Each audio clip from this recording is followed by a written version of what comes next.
Hey everyone, it's the Kung Fu Genius, aka Alex Richter. And if you're listening to us on audio only, I'd appreciate you rating and reviewing the podcast wherever you listen to it. And of course, if you like what I do here, don't forget to subscribe to the Kung Fu Genius on YouTube and hit that bell for notifications. Are you a fan of Wing Chun Kung Fu? Well, if you listen to me, I assume you are. I got great news for Kung Fu Genius fans. Right now, you can get an all-access 1-month free trial subscription to Wing Chun Illustrated magazine. Yes, I said free. Go to WCInewsstand.com and register in the upper right-hand corner, fill in your email and password, and use the code KFG Trial to get your free trial to the issues from 2011 to the current issue. That's right, all the issues, even the one with this guy on the cover. My Kung Fu Genius column is in all the new issues, as if you need another reason to get this awesome magazine. Go get your free trial subscription today. For all that information, check out the description below. And with that, let's get started. All right, peeps. On today's episode of the Kung Fu Genius, the genius will be answering all sorts of hot nonsense from YouTube. Lots of gems, lots of training for prison, lots of Bruce Lee would have made a great Yoda. Let's get to it.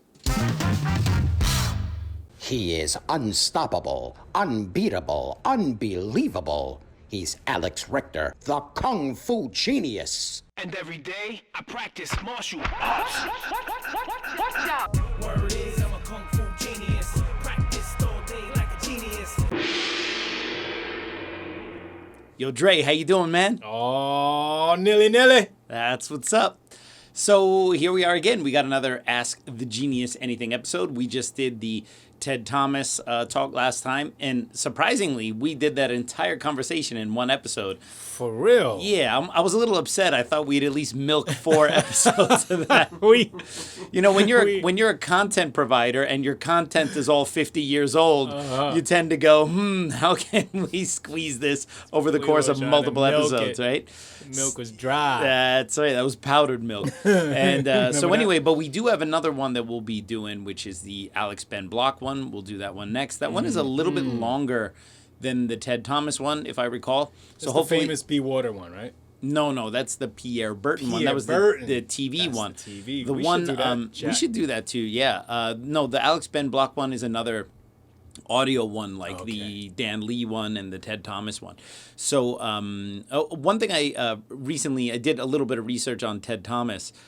He worked for the radio in Hong Kong, and he had like a number of jobs in Hong Kong, working for different companies, and apparently face for radio. Yeah, face for radio and a voice for television. But apparently one of the things that he did is he was the English dub of Bruce Lee.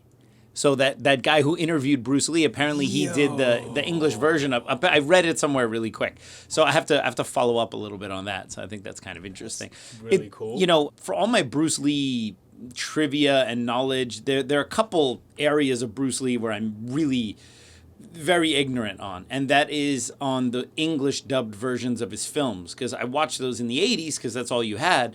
But the moment I was able to get like the Chinese versions and hear them in Cantonese and so on and so forth, like I don't watch those movies dubbed in English. They're absolutely terrible. So there's some people like my friend Hector, they're like, they can quote all of the lines in the English dubbed version, and like I can't do that because that's not really the version that I've watched the most. So anyway, we got some questions. Let's get to it. I think it's time.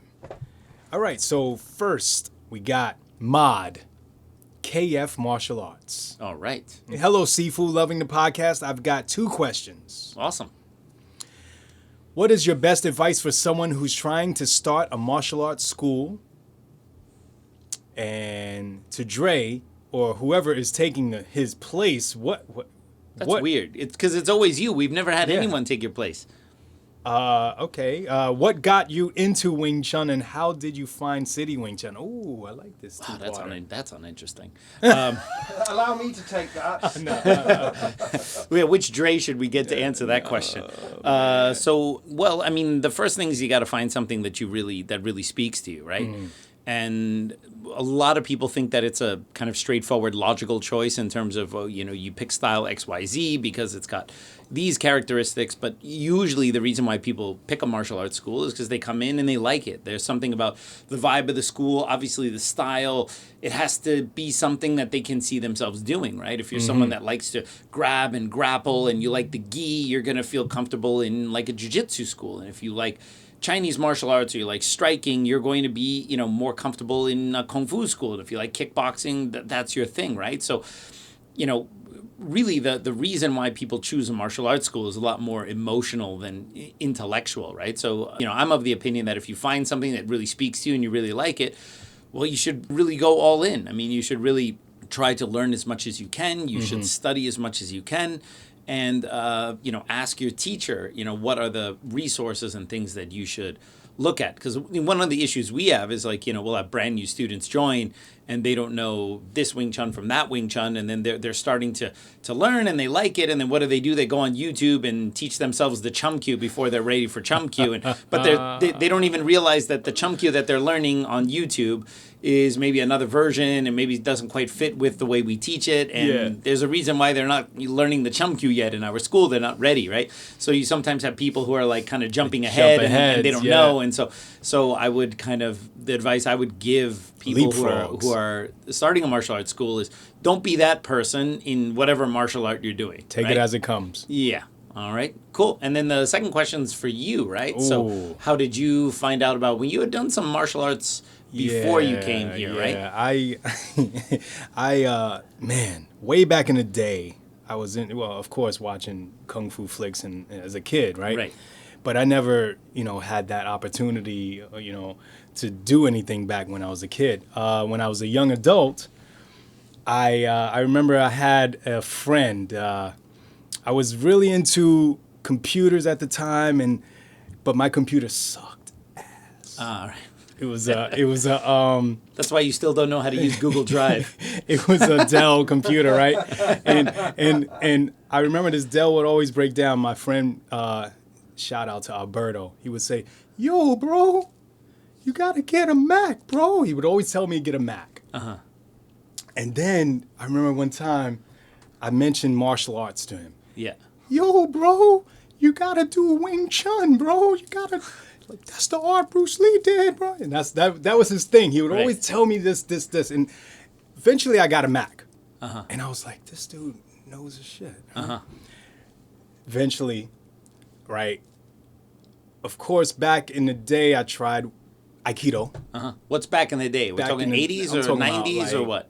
Like 2000-ish. 2000. Right. Okay. I was in my early 20s. I wanted to do some martial arts. I tried Aikido. I liked it, but there was no striking. Right. Eventually, I found the JKD school. Right. A lot of striking. Yeah. A lot of grappling, a lot of everything. But then I had to choose between music or martial arts. Uh-huh. I actually chose music, but I knew I wanted to get into something. People don't know you're actually a nude harpist. Nude harpist. Yes. The hell is a nude harpist? Someone who plays the harp nude. Okay, right.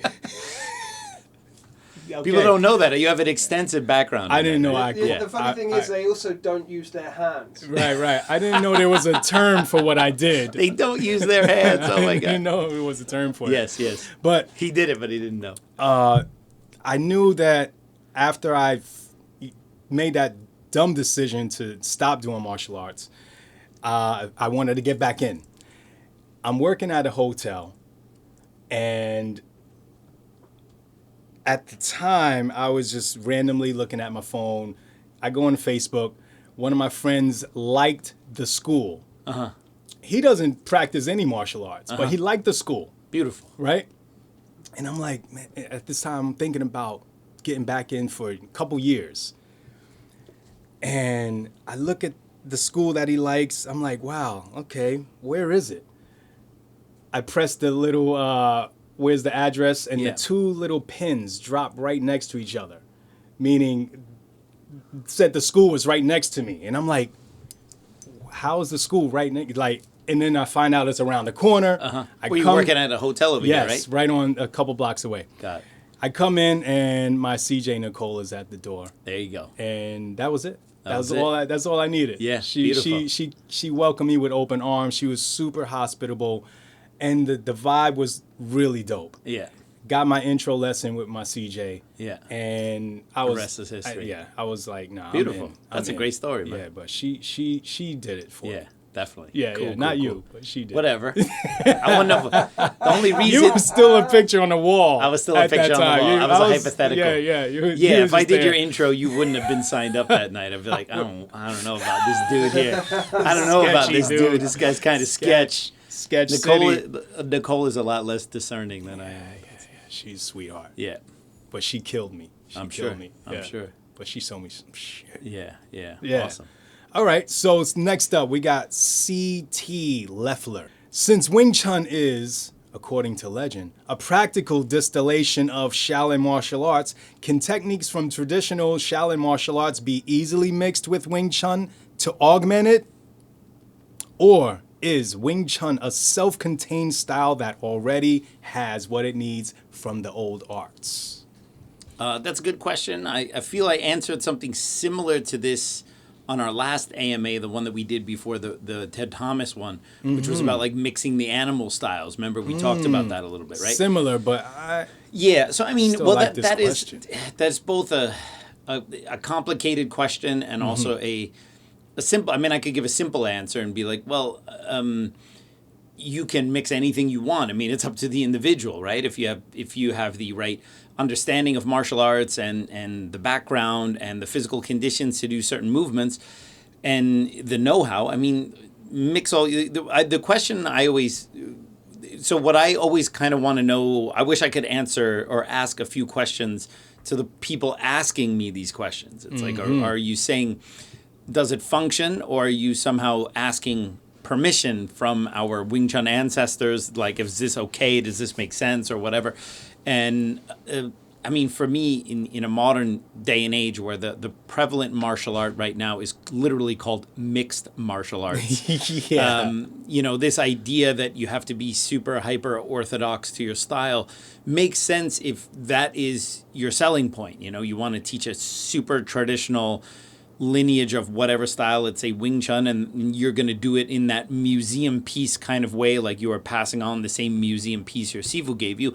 If that's your thing, then obviously the answer is, well, no, because your thing is passing on your line or your tradition. Now, it's a separate argument whether one that's 100% like possible to actually do that, and two, whether that even still makes sense. Because if you look at Wing Chun throughout its development, I mean, the Wing Chun from the Qing Dynasty was not the Wing Chun from the late, the mid 1850s is not the same as towards the end of the Qing Dynasty. Is not the same as what was done in Hong Kong. So even before we get into these modern conversations of adapting and mixing or changing things or whatever, I mean, if you could go in a time machine and look at the old Wing Chun, you would see that it's changed, that it's adapted, right? This idea that people really think, even some people within the Yip Man family, they really believe that the thing they are teaching their students is the same thing that Leung Bok Chow did or got from Yim Wing Chun. And this is ridiculous, okay? This is absolutely ridiculous. Okay. There's nothing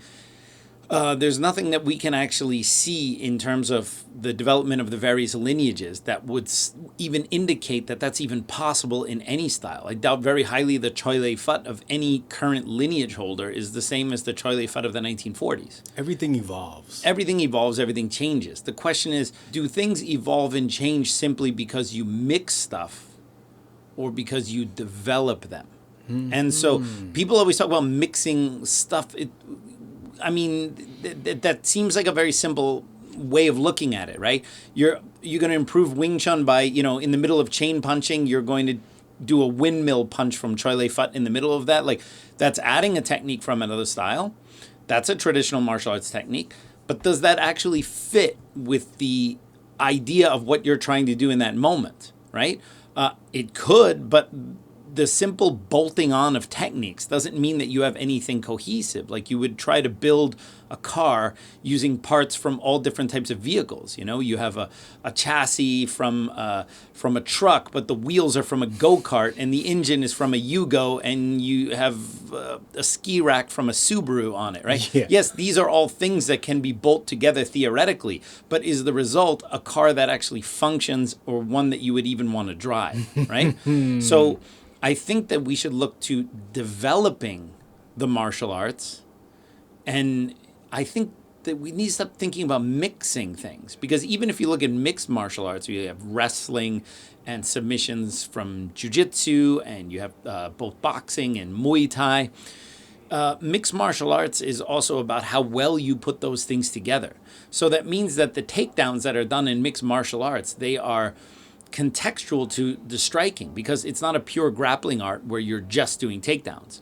So that means that there had to have been a development from transitioning from striking into takedowns. And that's not the same as just adding a takedown to a striking art. There actually has to be a development in there to make those things work together cohesively. Yeah. And so when it comes to development, like that is the conversation I want to have, is about the development of Wing Chun, the development of the concepts and principles in modern combat, and not this idea that you're going to bolt on a tiger claw from some kind of random martial art and just put that in the middle of Wing Chun and somehow that's palatable, right? It's like going to a buffet and eating, 30 different types of food and hoping you don't get indigestion, right? So, or that's not really the way you want to do it, right? So, I hope the conversation changes to development of Wing Chun and not this idea of bolting on random bits. Yeah, unneeded. All right, next up we got Bronze Lee. Bronze Lee. I think that's how It's a cousin of Bruce Lee. Bruns. Bruns Lee. Do you think Wing Chun is still evolving like MMA? Why in close combat inside the cage we don't see nobody using WC? Keep up the nice content. Greats from the Netherlands. Awesome. Quick answer, is Wing Chun developing at the same rate? Is that what it is? Do you think Wing Chun is still evolving like MMA? In general, no. I mean, well, that's a very easy question to answer. I mean, MMA is constantly evolving and they're constantly adapting things. When new things come out, like, one of the new things right now, they're doing a lot of those calf kicks, which is a variation on low kicks. And this is an evolution, right? So these things are constantly evolving. You can't compare the rate of evolution in mixed martial arts to Wing Chun. I mean, most Wing Chun instructors, and this is a separate argument as to the efficacy of what people are teaching in Wing Chun. But I mean, the driving purpose of most Wing Chun instructors nowadays is not to evolve the art. It's to pass on what they learned from their teacher, right? So this is much more about tradition and passing on this mantle and teaching these set techniques and ideas and teaching Wing Chun in whatever form the different Wing Chun schools teach that in. So most Wing Chun schools are very concerned with passing on things in a way that is faithful to the way they learned it. All right. Now, having said that, there are a number of lineages out there where they are a little bit different than a lot of the traditional lineages. They are developing and evolving, and some of them go a very, very modern route by mixing in ideas of jiu-jitsu, MMA, kickboxing in their Wing Chun. Some of them just redevelop the Wing Chun altogether and change up the way things are done. And some, maybe the way we do things is we kind of update the training methods, how Wing Chun is trained, and we make sure that we're addressing some of the things that are very prevalent nowadays, without fully altering the art or fully just bolting on jiu-jitsu or boxing on there.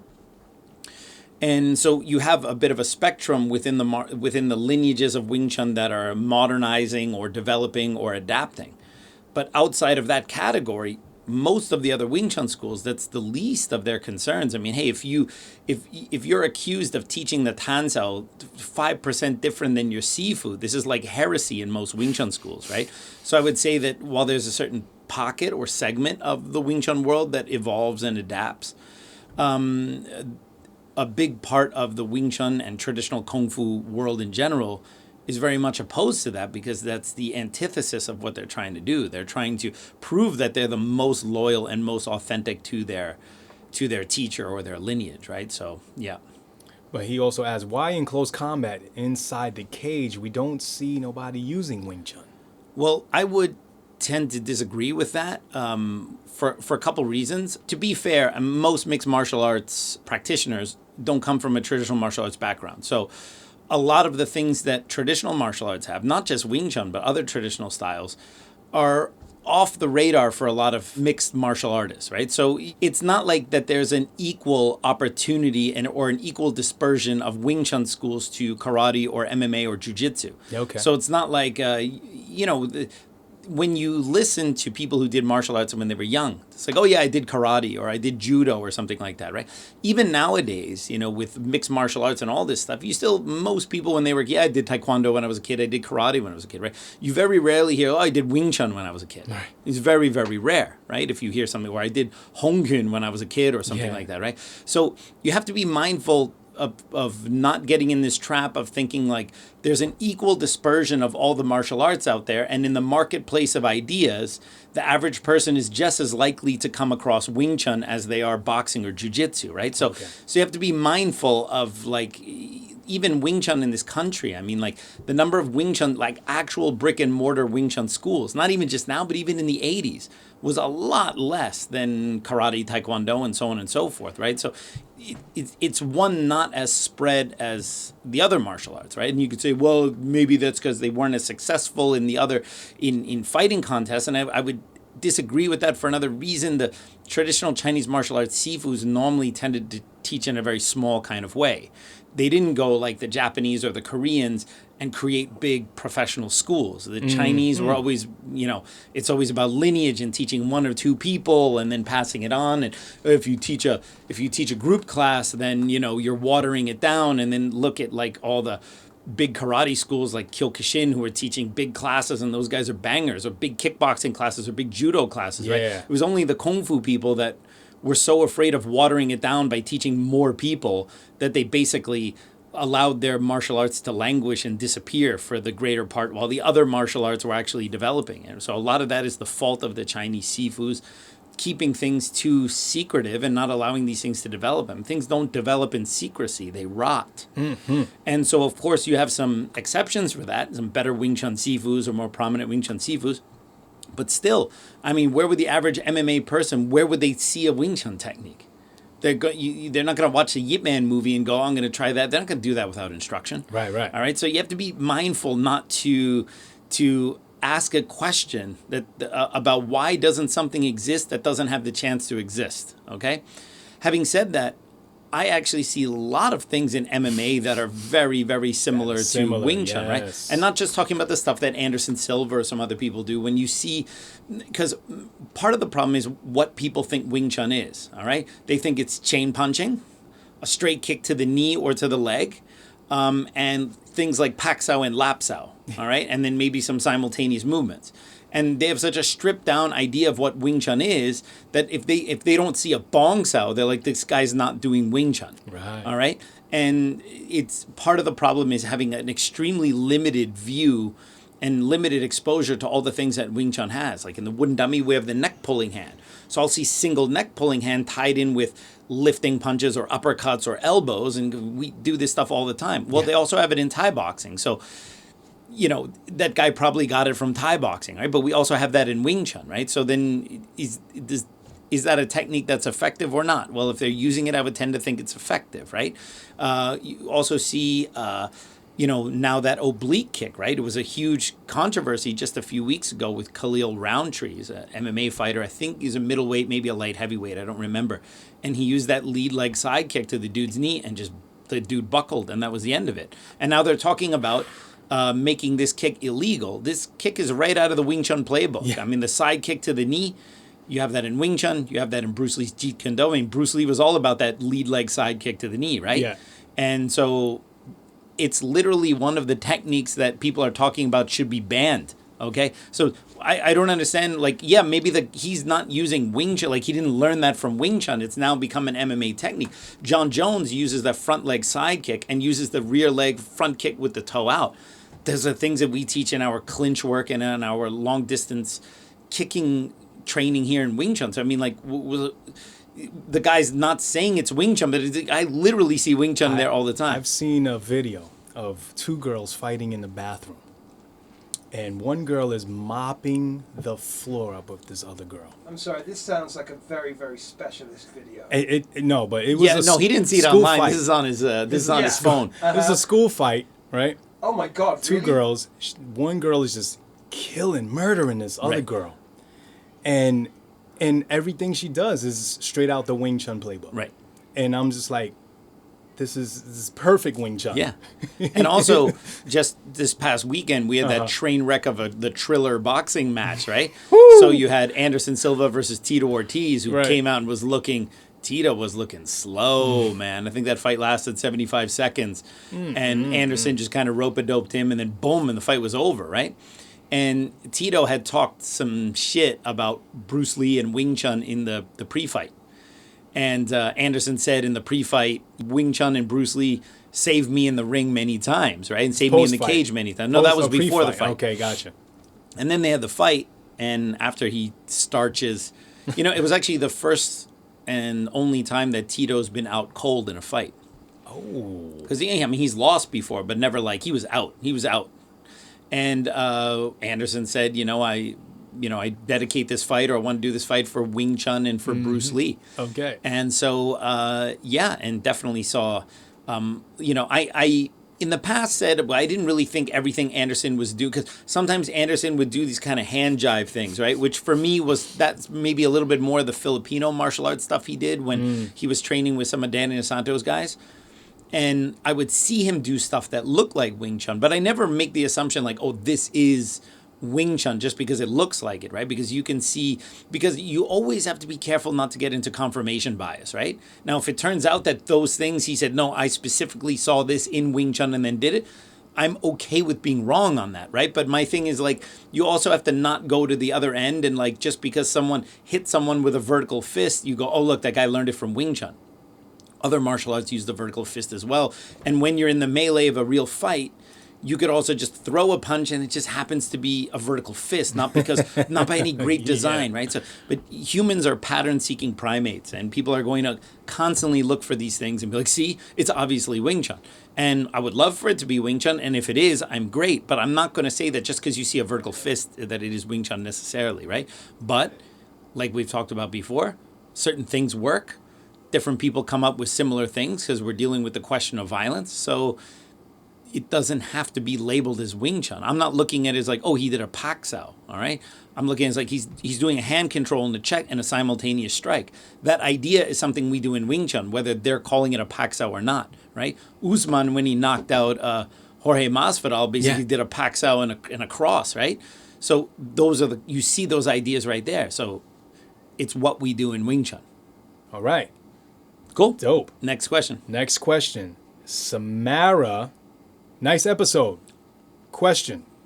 Great. Because I don't know where these are being pulled from, I never know which episode they're talking about. I'm like, all right. Okay. I'll take any compliments. Yes. All right. Imagine Bruce Lee would not have died in 1973. Okay. Sounds like a hypothetical. And would have starred in the movie Star Wars: The Empire Strikes Back in 1980. Oh, okay. I like the way this is going because it's 80s Bruce Lee. Yeah. Would he have played a Jedi or a Sith? What do you think? And imagine what great fight scenes he would have choreographed. Wow, interesting. Yeah, it's like combining two things that I really like, Bruce Lee and Star Wars there, right? Well, it's difficult to imagine Star Wars different, especially the original trilogy. We can imagine the new sequel trilogy doesn't exist, and we'd be happier with any other version of that. But the original trilogy, I think it would be cool, although he would have been still a little bit too young at that time, to to have reimagined, even though I know he says it's Empire Strikes Back, but to have reimagined Obi-Wan as Bruce Lee.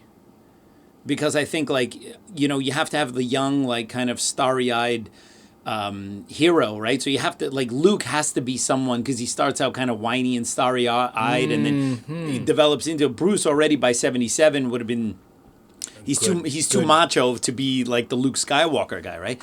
But you can imagine if they reimagine like the Obi-Wan character, because you have this wise teacher, right? And then he would either be that, or you would have to totally reimagine Yoda and have Bruce Lee be the Yoda character, right? Just, can you imagine him with the pointy ears or something like that, right? Except that, you know, part Coming of... out the Bruce Lee Yeah, throat. except that part, you know, part of like Luke meeting Yoda is that he didn't know that Yoda was a Jedi Master, and I think it would have been much more obvious if Bruce...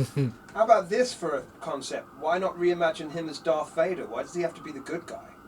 That's what we're asking. Is he Well, because I think Jedi or Sith? the reason is Bruce is 5'7", okay? That's the reason why. Yeah, Darth was like 6'5". Okay, yeah, fine. fair yeah. enough. So the problem is, you know, for Darth Vader, you need to have someone who's physically imposing. I mean, Bruce Lee was many things, but like, you know, physical behemoth was not one of them, right? So Green Cross Code Man instead. yeah, so I think that the you know, him being like the philosophical war, because you can almost imagine a lot of the Yoda-isms coming out of Bruce Lee's mouth, right? You know.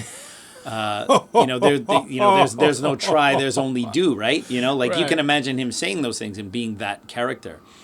But it's very difficult to. I don't know if the casting would have been right, but yeah, who knows? Wow. It's a good. What I about like the- these thought experiments. They're fun. What about the fight scenes? So let's say they brought him on as a fight choreographer. Yeah. Well, I mean, they would have been better. So one of my complaints with George Lucas is when he did the prequels, all right, which are problematic on their own, right? But what did he do? He got Ray Park, who played Darth Maul, who's like an amazing wushu artist, and then suddenly they had like all this kind of more intricate martial arts in the prequels, right? And you see like what they like, even Phantom Menace, which is it's a difficult film to get through from beginning to end, but when you look at like the fight scene at the end with Darth Maul, like that's pretty spectacular. The problem with George Lucas is this. I get now you got better CGI and you got better things than you had in the 70s, but you're effing up your story.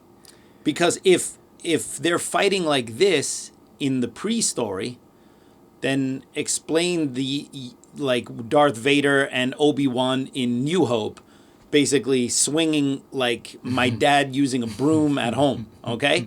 Because then it's not congruent. You're like, these dudes were doing all this stuff when they were when they were younger, I should say, and now when they're older, yeah, of course, you don't expect them to move the same way, but Skill is there. the skill is not there, right? And it's just like, it's really lazy, right?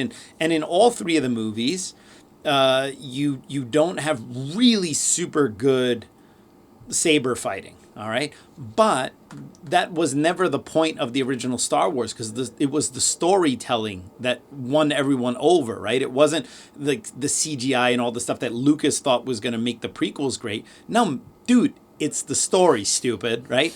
Because even the story beats in the fight of Empire Strikes Back. I mean, remember Luke he hastily decides to fight Darth Vader when he's not ready against the wishes and against the advice of Yoda and Obi-Wan, right? He's not ready to fight Vader.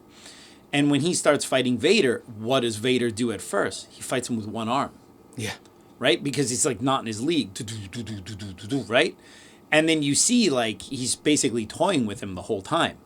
And then in Return of the Jedi, then he comes back, he's a lot more skillful. So the story beats are very consistent. But then in the prequels, he decides to make the fight scenes way more intricate and way more dynamic. But the problem is it's not congruent with the way they fought later in the story, even though those movies were made first. It's supposed to be the story later, right? So maybe with someone like Bruce Lee, the fights could have been better, but Bruce was not a sword fighting guy. Like, people forget that, right? His thing was, hand fighting, fist fighting, choreography, right? It wasn't, I mean, he did stuff with weapons, but like if you are a Hollywood producer and you want to do saber fighting, you don't get the guy who's like the kick and punch guy. You get the saber guy, right? So I don't think Bruce would have been ideally suited for that, but it would have been cooler if they had some better saber fights in the original, keeping the same story beats, but just have better choreography and keep them all a little bit more consistent, right? Now, a lot of people retcon why was the Vader and Obi-Wan fight so boring, and they're like, oh, well, he's older and Vader's a machine or whatever, but they're just literally retconning the fact that the choreography was kind of shit. Okay. And later, Lucas decided to go with more spectacular choreography, so what do the fans need to do? They need to retcon it in their head canon so that it makes sense, but these are just, it's just sloppy writing. It's just inconsistencies. Well, and on top of that, that's ruined in Revenge of the Sith when Count Dooku, who is also clearly a very old Christopher Lee, yes, is fighting really well. Yeah, Like, and Yoda, who's also really old, because Yoda was like 800, 900 years old, he said. Yeah. So in Revenge of the Sith, he's killing it. But he's only like 30 years or 20 years younger than he was later. So he's still fighting like he's on speed. Yeah. All right. So yeah, the problem is Lucas really stepped on his dick with the consistency of the fight scenes in those movies, right? You know what upset me? That my favorite character didn't even have a fight scene. Jar Jar Binks. Yeah. Damn. Why'd I know Jar Jar Binks was your favorite character? Isn't he everyone's favorite character? You know what's funny now that because I didn't know you back then.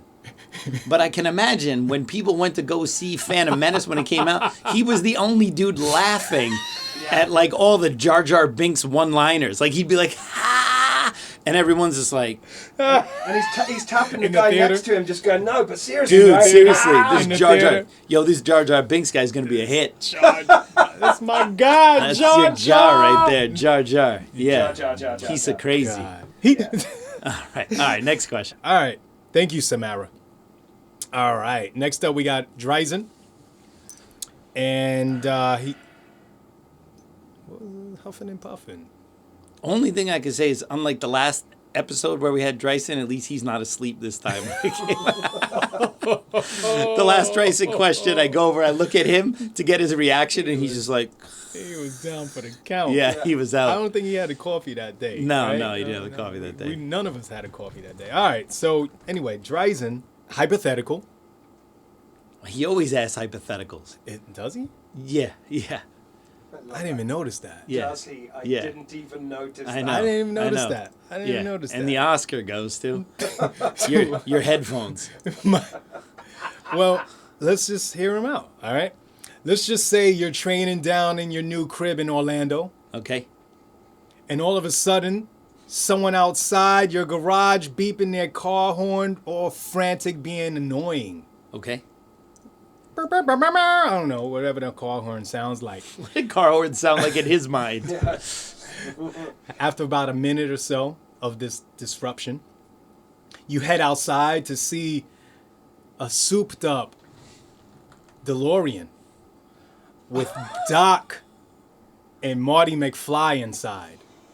Unbelievable. The actual Doc and Marty McFly or the actors that played No, them? these are the actual actors but they're legit. Okay. They're yelling at you. Sifu! Yo, Sifu, hop in! You hop in, because, This doesn't sound like me at all. But you hop in because you. This is you very know hypothetical. You know these people. One thing It's I not wouldn't like do is they're go into a strangers. DeLorean But they're in not Orlando. strangers. They're not strangers, though. Uh-huh. All right? So you hop in. They take off through the sky. And y'all end up in some time ago in China. All right? You get out and witness some thug trying to bully some girl into marriage. You're like, Some you're like serious looking. Yeah, he's really... pre-roll for this question Right? here. Do you intervene? Or do you wait for Moy to do her thing? Like, come by and do her thing. Oh, I see. So, like, I'm going back to the so-called origin of Wing Chun, which is, the nun Moy teaches Yim Wing Chun how to defend herself I against guess that's that what he's suitor asking, there, right? yeah. Guess that's And what so he's the question is, asking. if I go back in time, do I cut in? Yeah. But that would also then, in theory, nullify the art of Wing Chun from having a chance to How develop. So? How so? You teach, maybe you, Oh, you mean I teach her instead of the nun? I don't know. That would be super rude according to Chinese martial arts customs, right? You have her teach her, then I go, no, get out of here, no, right? I got this. Yeah. Also, it's Do you 2021. knock I cannot the thug take. out? Huh? Do you knock the thug out and just like Yin Wing Chun never gets taught anything. No, because then that would nullify the entire Wing Chun style from ever happening. No, it wouldn't. No, I've seen Infinity War. Oh, so you mean someone's going to come back and retcon my mistake? Yeah, absolutely. Uh-huh. Well, so I'm actually it's Endgame, isn't it? Yeah, But even I'm so. basically the equivalent of Thanos coming in and snapping Wing Chun out of existence. So what do you do? I don't do anything. I just get my popcorn and eat it You just and watch. all right, and you let Yeah, and I Noi ask questions. come do her thing. Yeah, and I see how the art was developed then, and then maybe I go... Do you follow them? Yeah, maybe Like I go creeper? 50 years in the future, and then I'm creeping, watching with my popcorn, right? Can you imagine, like, you see these paintings of these original Wing Chun Sifus, like Leung Chan, and then he's teaching his students, and in the background, there's just some dude in the window eating popcorn. And then it becomes a thing, like, in every generation, there's this one white dude eating popcorn in the background. For some reason, he's in every Chinese painting.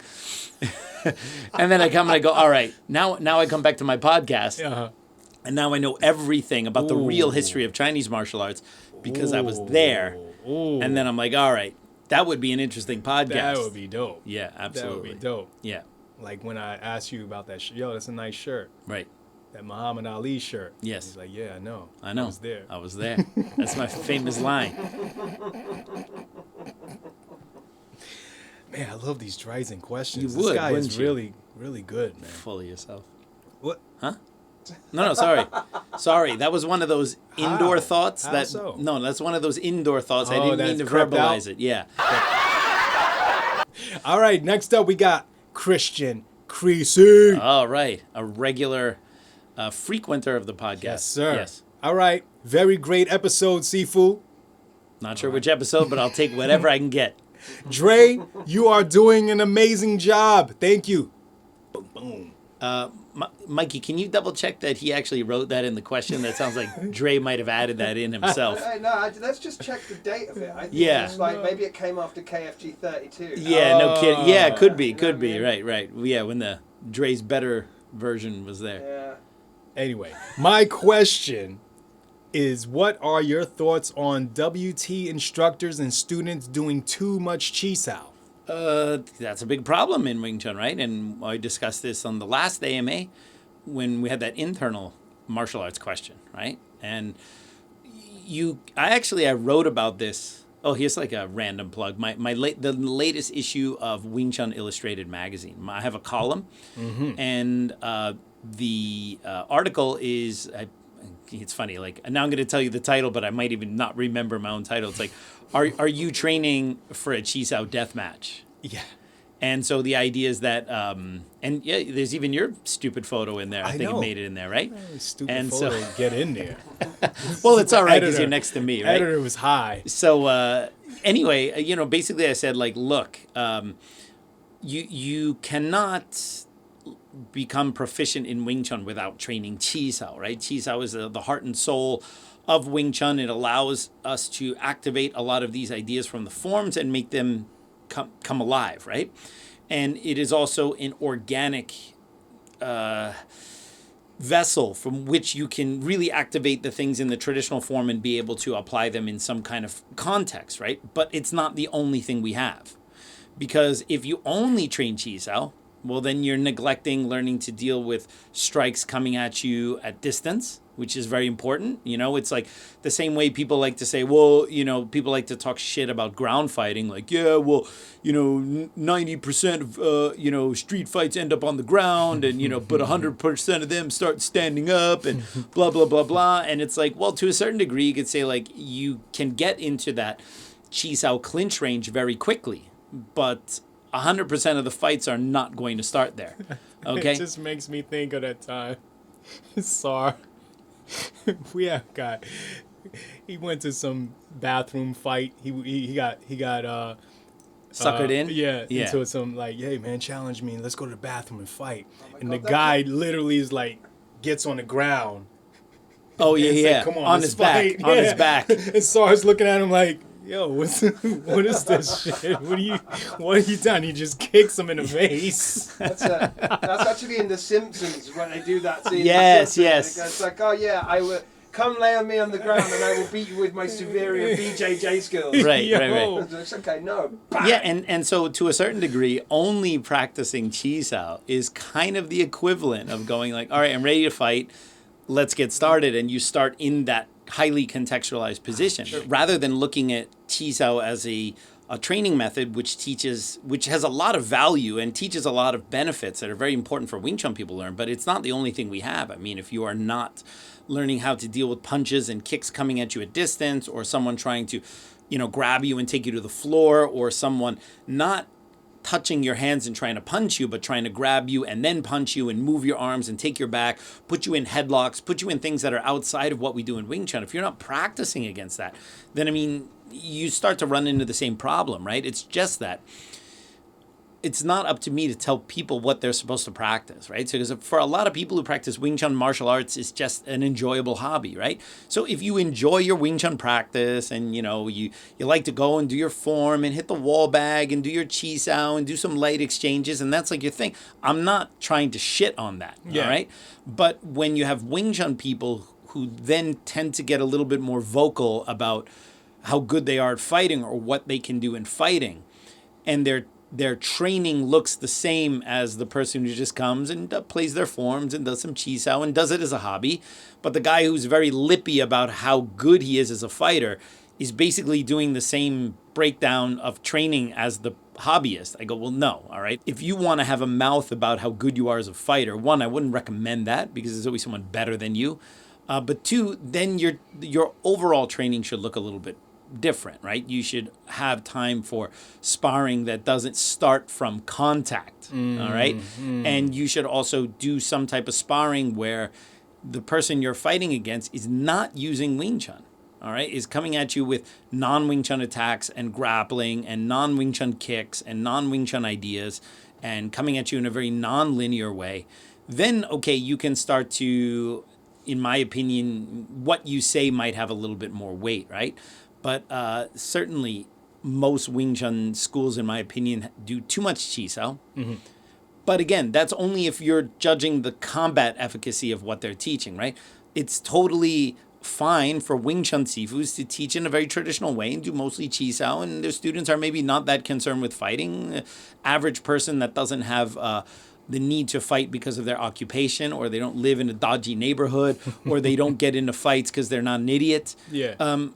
It's perfectly okay to do Wing Chun as a hobby and not to have a black eye every time you leave training, right?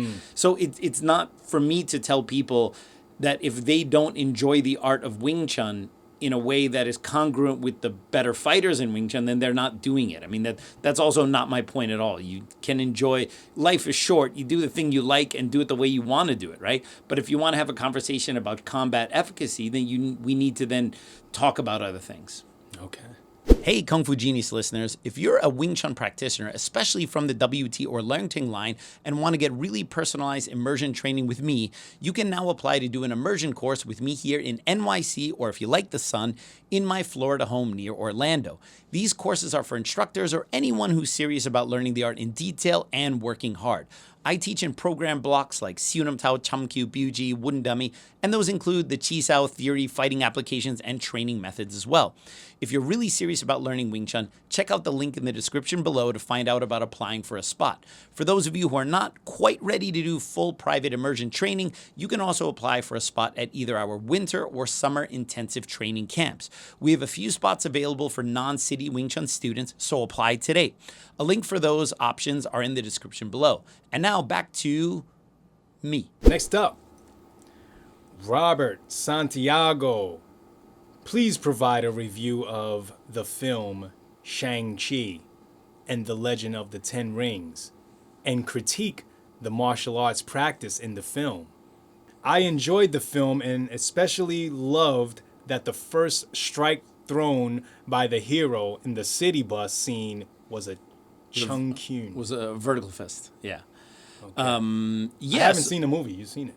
Yeah, I have seen it. So obviously, I'm not going to give any spoilers because like their entire YouTube channels, that their whole thing is like doing reviews on these films, and no one is watching the Kung Fu Genius for his hot takes on the latest Marvel films, all right? But I'll give a non-spoiler review of it, right? So I was pleasantly surprised, because after Endgame, I think it's kind of difficult to, all right, where does Marvel go from here, right? They had these 3 phases, and they told this big story, and it had a huge culmination, right?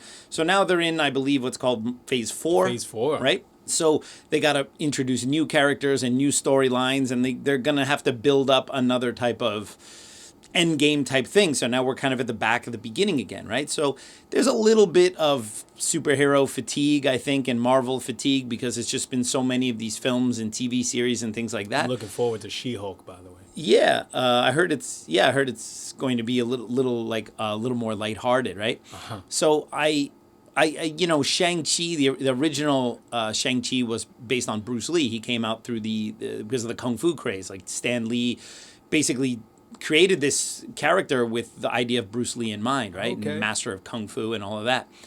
And so it's cool to see that. And I went in not quite knowing if I would like it or not. I was very pleasantly surprised.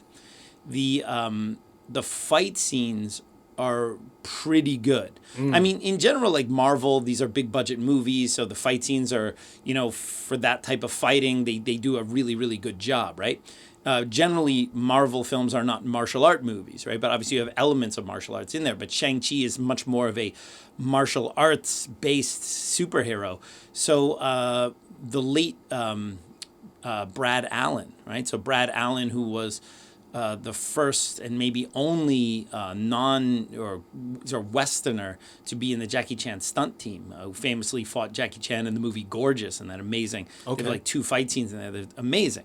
And he became a member of the Jackie Chan stunt team, and did all these films over there in Asia, and then eventually he started to get films in the West. And That's dope. Yeah, and finally he got to do the choreography for Shang-Chi along with, I think, Andy Cheng, who's another veteran of Hong Kong stunt films and stuff. And Brad Allen died suddenly, just like maybe a month and a half ago, 2 months ago. He's just a couple years older than me, right? Just suddenly, still don't even know what it was. And he was amazing. So for listeners of the podcast, if you're not familiar with Brad Allen, when you're done watching this episode, just put Brad Allen, Jackie Chan in YouTube and watch their 2 fights in Gorgeous, and you see the guy was absolutely amazing.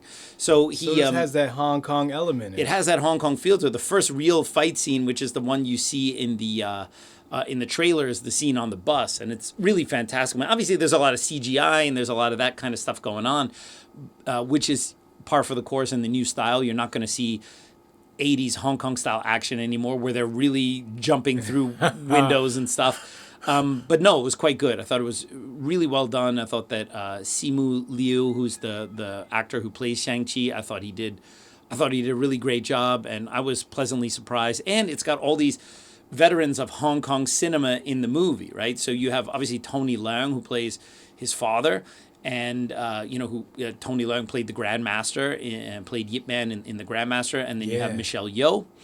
And you also have Yuen Wah. Yuen Wah is in the movie too. Bruce Lee's old stunt double, right?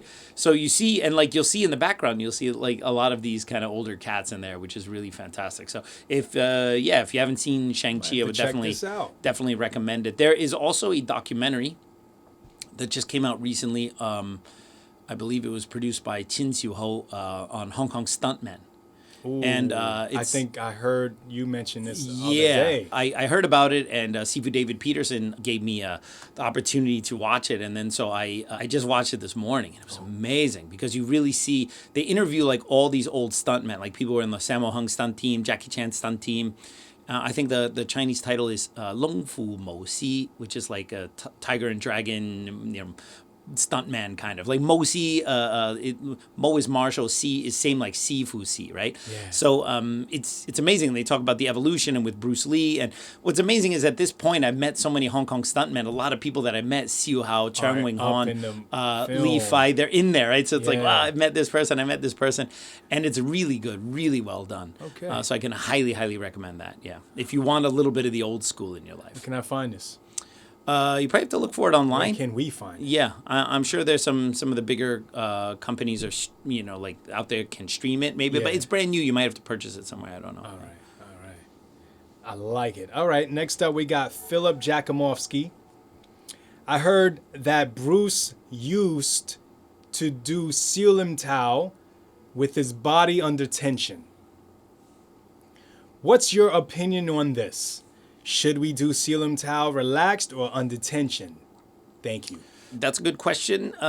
So the short answer is that in general, in Yip Man Wing Chun, all right, regardless of the lineage within Yip Man Wing Chun, the general consensus, all right. Now, of course, how many Wing Chun sifus does it take to screw in a light bulb?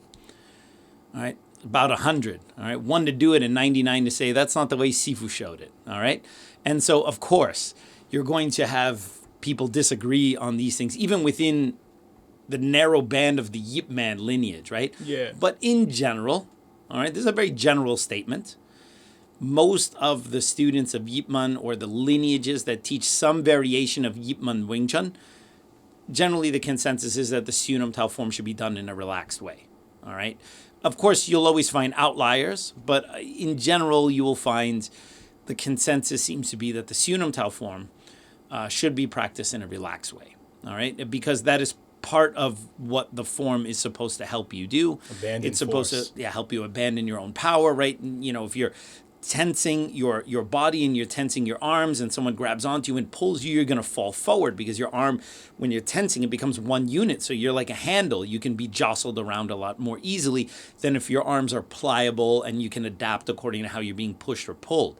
So how are you going to learn to be pliable? Well, probably you should start learning to relax, right? Because if you do everything under tension, and you fight someone bigger and stronger than you, it's kind of not the way to go, right? Besides tensing your arms, you can get a basic isometric effect on there, but this is not like the best way to develop straight muscle strength. I mean, you're better off hitting a bag if you want to develop power, and like just standing there and squeezing the hell out of your arms while you're doing the Sunam Tao form is not the quickest and most efficient path to becoming quote unquote powerful, in my opinion, from what I understand, from what I've read in sports science and performance. It doesn't make sense from a sports physiological standpoint that you would just you be under high tension doing the Sunam Tao form and that having a athletic benefit, even though I know traditional martial arts don't like the term athlete, but I mean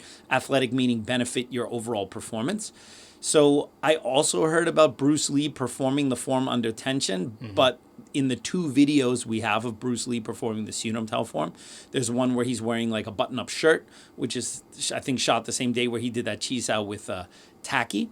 And then there's another one where he's wearing kind of his more Jeet Kune Do-like uniform, and he does the Sunam Tao form. In both of those videos, he does it in a pretty standard, I would say, relaxed kind of way. Him doing it under tension is a hearsay. I've also heard people say that, but in the two videos where he's performed it, he doesn't do it that way. Sifu Chan Chi Man, good friend of mine, told me that he would walk down the street in Samsoi Po with Bruce Lee, and Bruce would, practice his Sunam Tao form while they were walking. And, Chan Chi Man would tell him, like, hey, quit doing that, because one, Bruce Lee was a movie star. He was a child movie star, right? So already people are looking at him when he walks down the street because people know who he is. And this is, late 50s Bruce Lee before he went to the States. All right. And Chan said he would tell him, hey man, stop doing that. You're drawing more and more attention to yourself, right? But Sifu Chan never told me that he was there squeezing the piss out of his arm, doing it under tension, right? So in my opinion, from my understanding, that doesn't make sense, all right? The Sunam Tao form is supposed to introduce new body mechanics, supposed to teach relaxation, power from the elbow, focus, mindfulness, all of these kind of things. And tensing the piss out of your body is not conducive to better athletic performance, in my opinion. Sweet. All right. I think we have time for maybe 1 or 2 more. Sure. All right. Let's go into Santa Monica training. Okay. Cool handle. Word. All right. What's going on here? Dre is framed for some crime and being sent to a maximum security prison. Yeah, framed. Someone knows. Yeah, someone knows a lot. It's a little close to the vest here. Wait, hold on. This is, all right. He has 1 year to train, and you have to pick 3 other instructors gets to train with other than yourself. Okay. Before he gets locked up, who do you pick for him to train with? Can be martial arts, strength training, etc. Okay. Wow, that's crazy. And the guy is assuming you're going to jail. I got a year. It's almost a little bit like the Yim Wing Chun story. You got a year or 9 months or whatever to prepare for this fight. Okay. And you got to get trained up for it. You got to go into Rocky montage, right? And you know what you're going to be protecting yourself against in prison. All right, you're going to have to learn lots of Gan Sao and Gum Sao, right? Right. Those 2 techniques you're going to have to get really good at. 180 turn. Right? 180 degree turn, Gan Sao, Gum Sao, pinning arms, right? Protect yourself. Yeah. Let's see. Well, you should definitely have some kind of strength training regimen, right? Because you're going to have a lot of time in prison to work out, so you might as well learn how to work out correctly. So I would get Dr. Kenneth J to do your, physical fitness training, sports and conditioning, right? So teach you how to get strong and lift and do cardio and all that kind of stuff. So you Get can me into Thor status. you can run away from dudes when they're chasing you. Run. Short Thor. Yeah. Yeah. Yeah. So though. Running Thor. Yeah. Sure. And Sure. and I mean, look. In prison, it's I think about whether you have cred or not, making connections, right? I gotta get street cred you too. could be That's training. Yeah, you could be the toughest dude, but there's No one knows. Well, no, and then there's 3 dudes who decide to corner you. It doesn't matter how tough you are, all right. There's 3 dudes and one guy is Ving Rhames with a pair of pliers and a blowtorch, all right. What are you gonna do, right? So, I would have Kenneth J for your physical fitness and strength conditioning. Mm-hmm. I would get Jan to tattoo your face. Yeah. Because you need that kind of street cred. All right? Put just like some crazy, I don't know, buff Jesus. Like tattoo training. Buff Jesus across your head or something like that, right? So it depends what tattoos. What if he puts Mickey Mouse on there? Then you're screwed, isn't it? Oh, yeah, that's right. But I'm sure Jan would know what kind of prison tattoo to give prison you. tats. Yeah, he I'm sure he knows about I go that. in with prison tats. Yeah. By the way, he told me a crazy story once. Like, because he's in our student Jan. He's a tattoo artist, and so he's in all tattoo people talk about other tattoos and bad tattoos and stuff. And so apparently there was a prison in Russia, and there was a dude in there who was given other inmates tattoos. Yeah. Chinese tattoos. And so there's a bunch of Russians in there getting Chinese tattoos from this dude in Russian prison, right? This is what he told me, all right? And if it's not a true story, it's still a funny story. But the question was, well, where's this Russian dude learn all this Chinese from? Okay. Apparently, he had a Chinese takeout menu. So you can imagine all these hardened Russian prisoners with, Kung Pao chicken tattooed to their arm. Sweet and sour rice. Anyway, I thought that was great. All right, so we got Kenneth J for your strength, physical fitness conditioning. We got Sifu Jan to get you hooked up with tattoos. Okay. Right?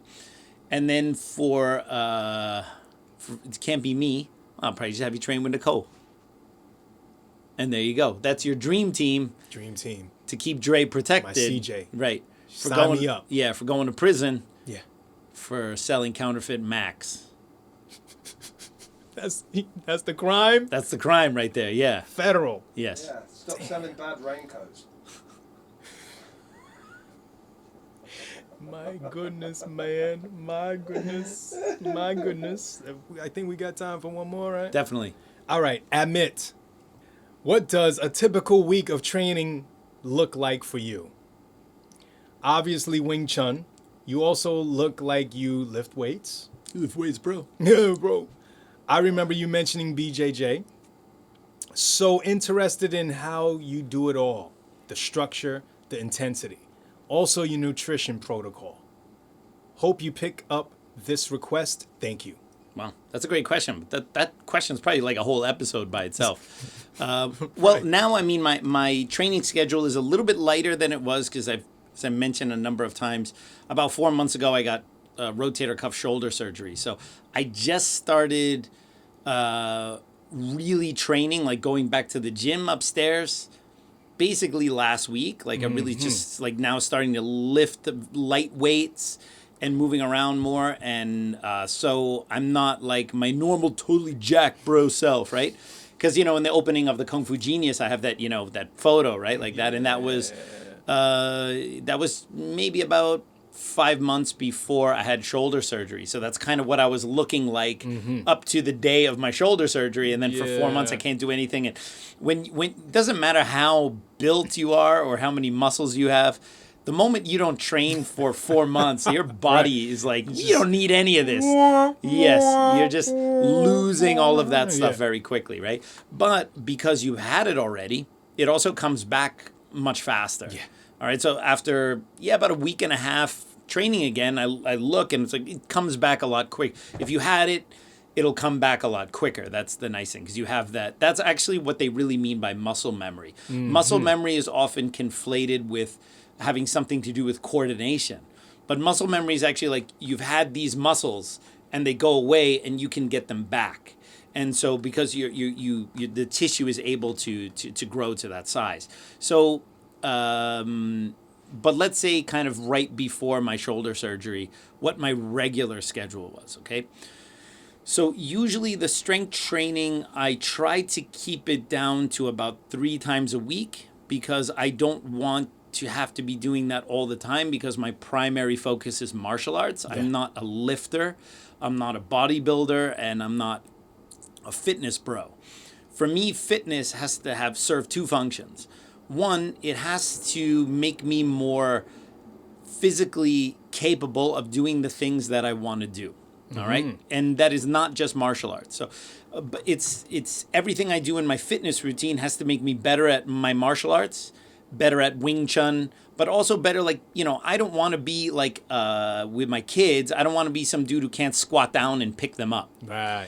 And so I need to make sure that I keep my mobility, my flexibility, the ability to play and be playful and be flexible, all that kind of stuff. So nothing I do in my strength training routine is allowed to mess with that. Okay. So I'm not going to do anything that's going to now limit my mobility or something like that. Good right? mornings. So yeah, exactly. Right. So one, my workout has to enhance and improve the quality of my life, not just the way I physically look. Right. And even in that, there's a couple different things. One, I want to maintain the physical fitness and mobility, but also I want to make sure that I do injury prevention, so that I'm training things like, especially in Wing Chun, we have very limited types of movements we do, because it's just about what's effective in Wing Chun, right? So we keep everything kind of on the sagittal plane.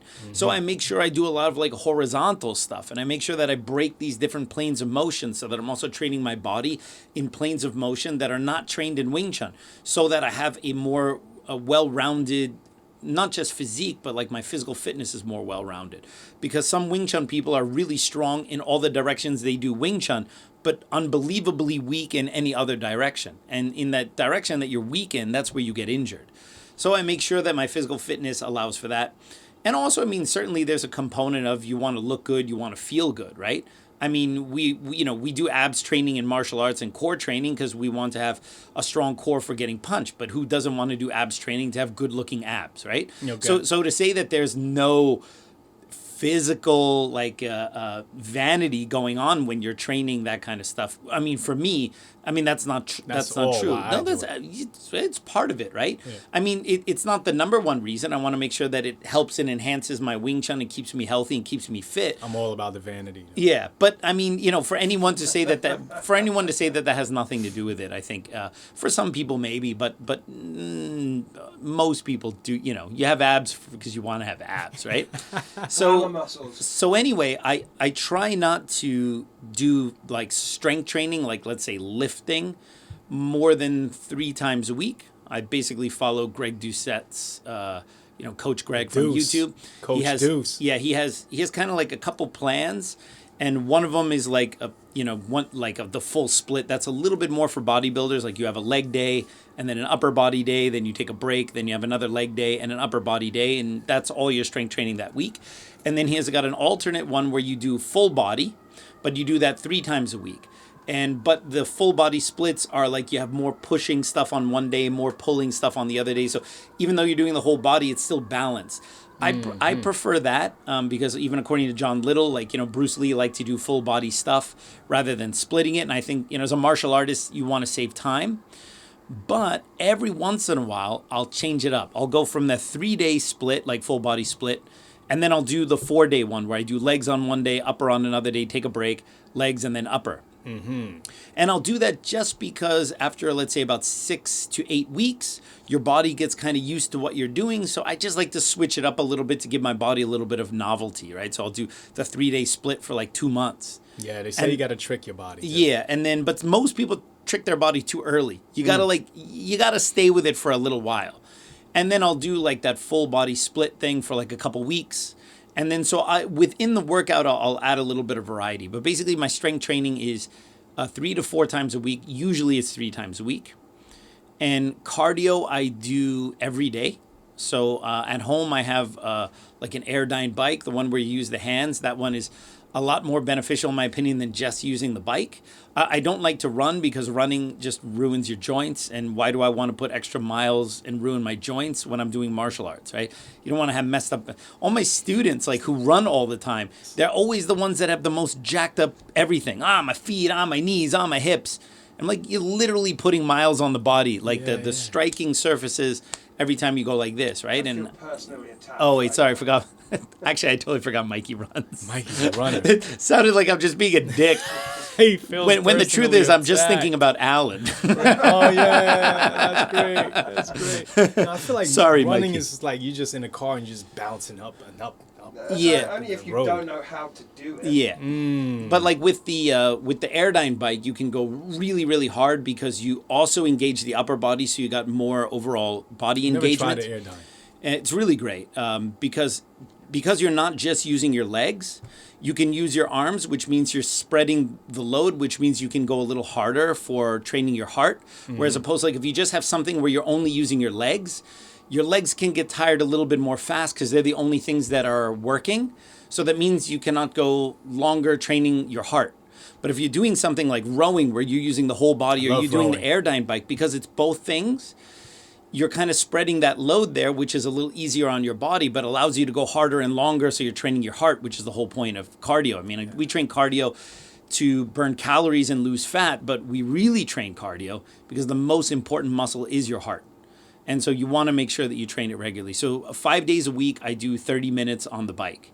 Okay. And I like to use the rower. The rower machine for me is the best, but I haven't started using the rower yet since the shoulder surgery.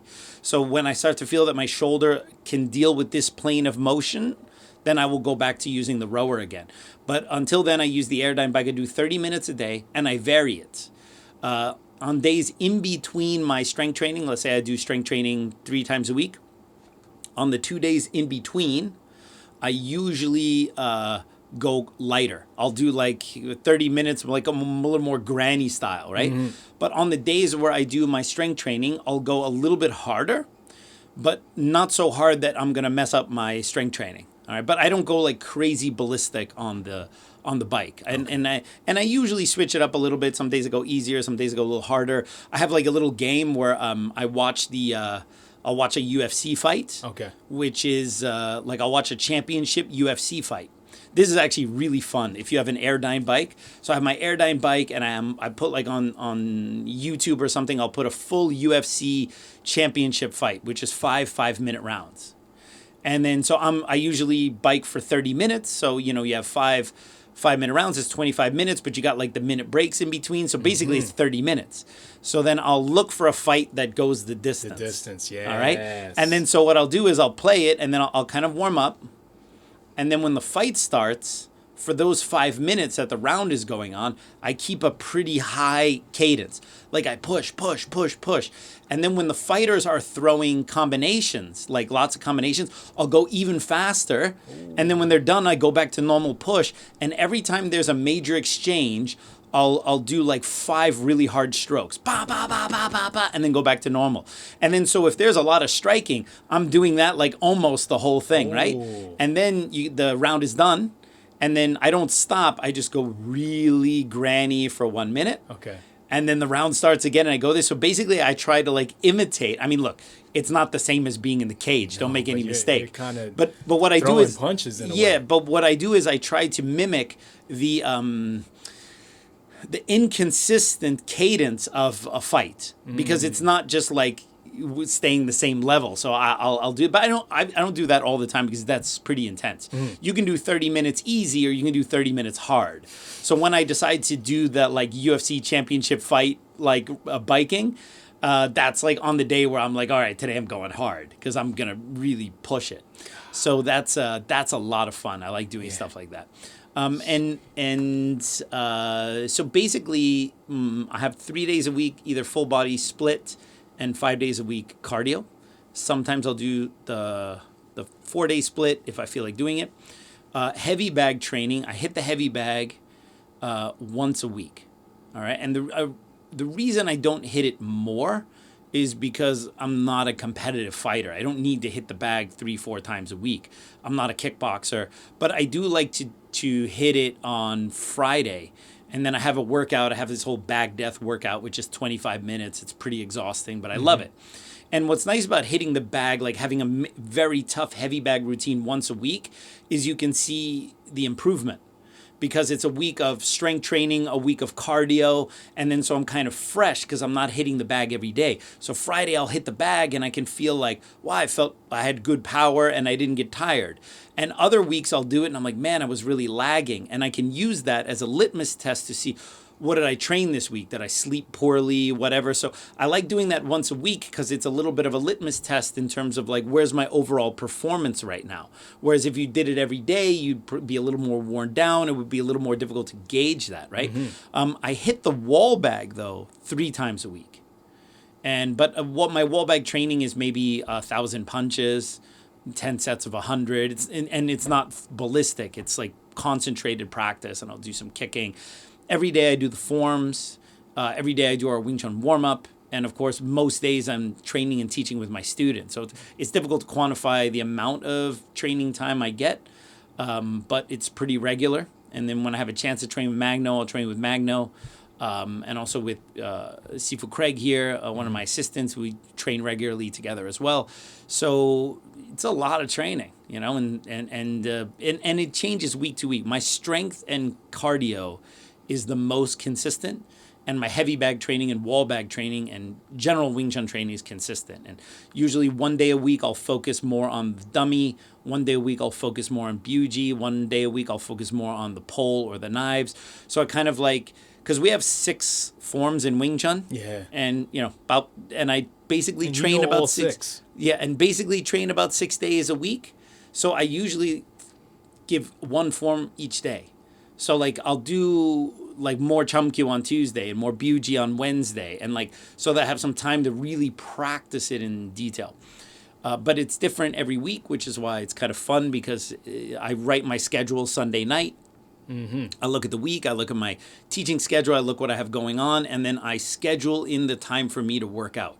No matter how busy you are, you have to schedule your workout like it's an appointment, and you have to make it non-negotiable. Because if you go, all right, well, when I'm done doing the things I'm going to do, then I'll go and do a workout. No, you won't. If I do that, say that for my cardio, like, when I'm done doing it, then I'll hit the bike. Sometimes I miss that. But if I say at 5 p.m., I'm going to hit the bike for 30 minutes. I put that in my schedule. That's a non-negotiable appointment. Okay. So you write it down. So you have to schedule your training the way you schedule all your other appointments. Now, you might not say exactly what you're going to do. I'm a big fan of, if you come into the gym and you feel a little bit run down, and you had this big plan to do this big crazy workout, and you go to the gym and then you're like, well, I'm going to go home. I don't feel like doing that. You don't do that. You go to the gym. Let's say you have 0 energy. Then just do something really light. Pick up a couple weights. Do something super simple. Do some light cardio. Do something super, super basic. You'll often find that once you do that, you'll end up wanting to do a little bit more. Okay. But you don't want to get discouraged because you fell off one day, or you don't want to get discouraged because you had plans of doing this crazy workout you just saw on YouTube, and when you get in the gym, you have no desire, right? Just do something. Do a little bit every day. And don't neglect your sleep, and don't neglect your nutrition. That was another question there. That's just calories in, calories out. Watch how much you eat. That's pretty much the way you go. Drink lots of water and sleep a lot. Sleep as much as you can. Cool. And I guess that's all I got to say about that. All right, everyone. So what did you think about today's episode of the Kung Fu Genius? And what questions do you have for me on a future episode? Don't forget to like this video and subscribe to the Kung Fu Genius. Turn on those notifications and share this video wherever you have social media platforms. And I'll see you guys next time. Word is I'm a kung fu genius. Technique speaks for me, not lineage. Forget Jet Li, cause I'm the one. Many call me seafood, but to you I'm sea gung. And I produce masters. You surpassed us. Your kung fu stiffer than corpse and caskets. City Wing Chun is the house I built. Violate the gate and your blood gets spilt. Alex Richter, always the victor. The genius will be answering all sorts of hot nonsense from YouTube, like every week. All right, peoples. What a dick. Stop. The genius will be answering all sorts of hot nonsense from YouTube. What was that? Yeah. His cadence was a little off. Oh. All right, pup. Stop, man. Give me the giggle. All right, peeps. What a dick. Good job, man. God, Awesome. That was actually great. Good job, man. I'm proud of you. All right. You can teach an old dog easy tricks. Easy tricks. Pineapples, pumpkin. Apple, peaches, pumpkin pie. Apple, peaches, pumpkin pie. Apple, peaches, pumpkin pie. Apple, peaches, pumpkin pie.